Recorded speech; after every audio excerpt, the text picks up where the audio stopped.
Assalamualaikum warahmatullahi wabarakatuh. Selamat bergabung bersama Teacher Mai di Sentra Imtak.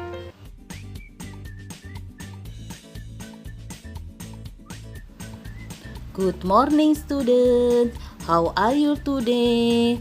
Semoga kita semua dalam keadaan sehat walafiat dan selalu dalam lindungan Allah Subhanahu wa taala. Sebelum pembelajaran kita mulai, kita membaca doa dulu ya. Bismillahirrahmanirrahim.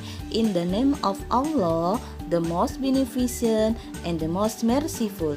Dengan menyebut nama Allah yang Maha Pengasih lagi Maha Penyayang.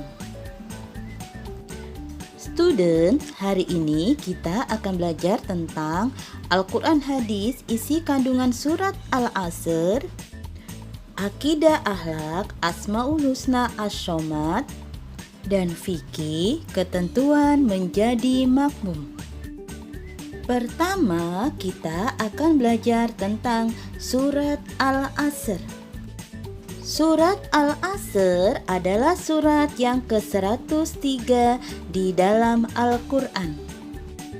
Surat Al-Asr berjumlah 3 ayat. Surat Al-Asr disebut juga dengan surat Makkiyah karena diturunkan sebelum Rasulullah hijrah ke kota Madinah. Al-Asr artinya masa atau waktu. Surat Al-Asr menerangkan tentang pentingnya memanfaatkan waktu dan mengisinya dengan perbuatan yang bermanfaat.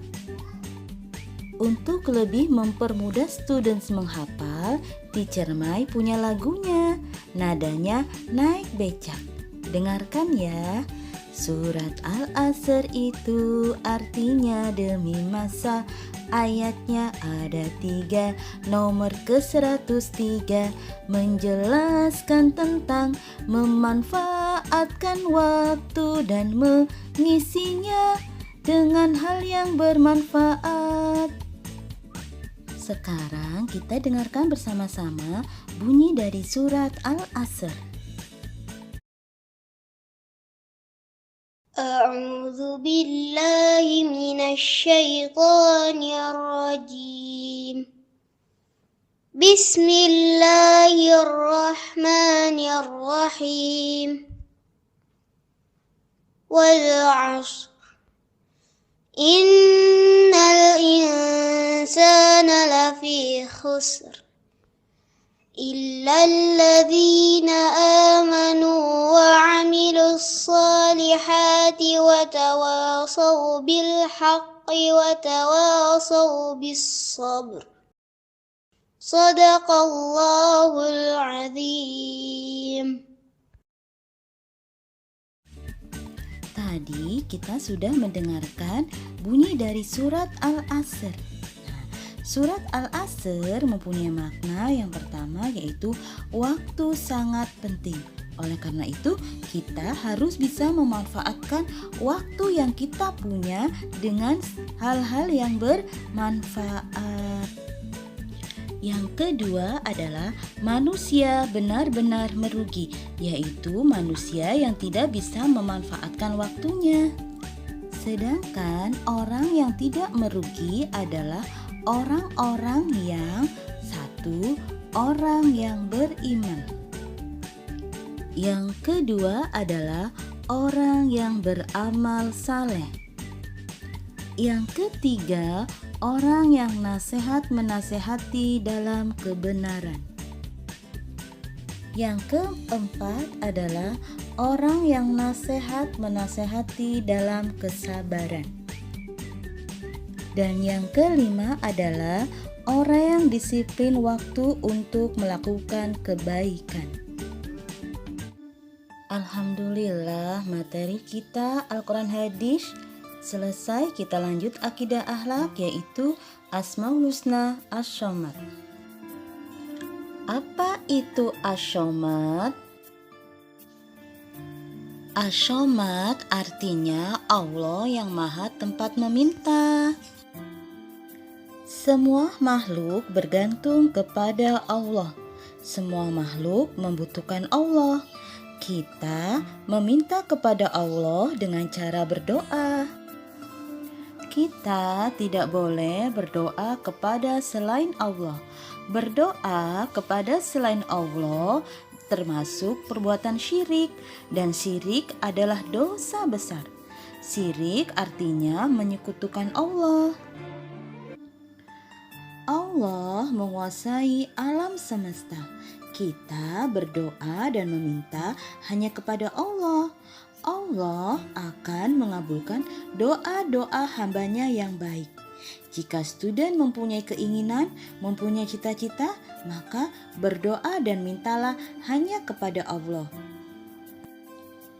Cara meneladani sifat asyamat Allah yaitu dengan 1. Menjadikan Allah tempat meminta. 2. Berusaha menjadi orang yang bermanfaat bagi orang lain.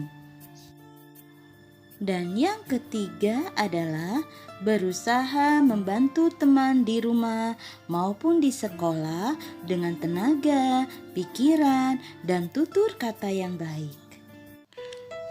Alhamdulillah, materi akidah akhlak selesai. Kita lanjut dengan fikih, yaitu ketentuan menjadi makmum. Minggu yang lalu kita sudah belajar tentang ketentuan menjadi imam. Imam adalah orang yang memimpin sholat berjamaah. Hari ini kita akan belajar tentang ketentuan menjadi makmum. Apa itu makmum?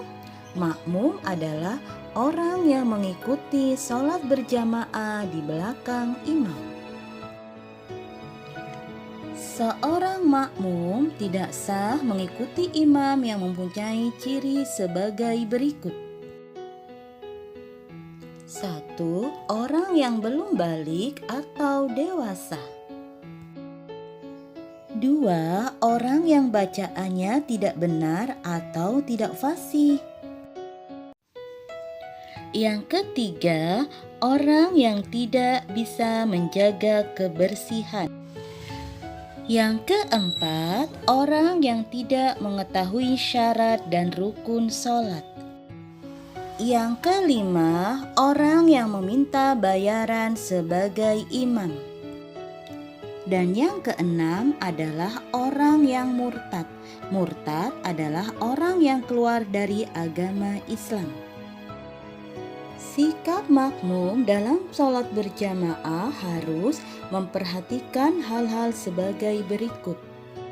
1. Makmum mengikuti imam yang tidak batal sholatnya. 2. Makmum dan imam berada di satu tempat.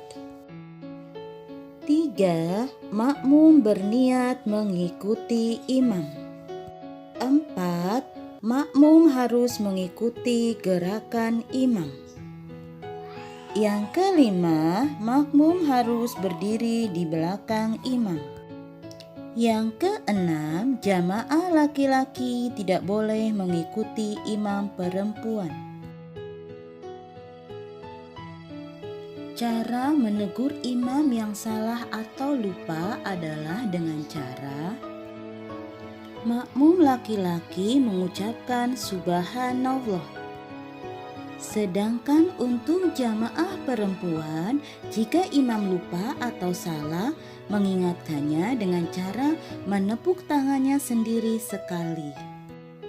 Student, kesimpulan dari pembelajaran imtak kita hari ini adalah: yang pertama, waktu sangat penting. Kita harus menggunakan waktu untuk hal-hal yang bermanfaat dan kebaikan agar kita tidak menjadi orang yang merugi. Yang kedua, Allah Maha tempat meminta. Kita harus meminta dan berdoa hanya kepada Allah. Yang ketiga, seorang makmum harus mengikuti imam ketika sholat berjamaah. Alhamdulillah, materi pada pagi hari ini selesai. Kita tutup pembelajaran pada pagi hari ini dengan membaca hamdalah. Alhamdulillahi Rabbil Alamin. All the praises and thanks to Allah, the Lord and the mankind. Segala puji bagi Allah, Tuhan semesta alam. See you next week. Wassalamualaikum warahmatullahi wabarakatuh.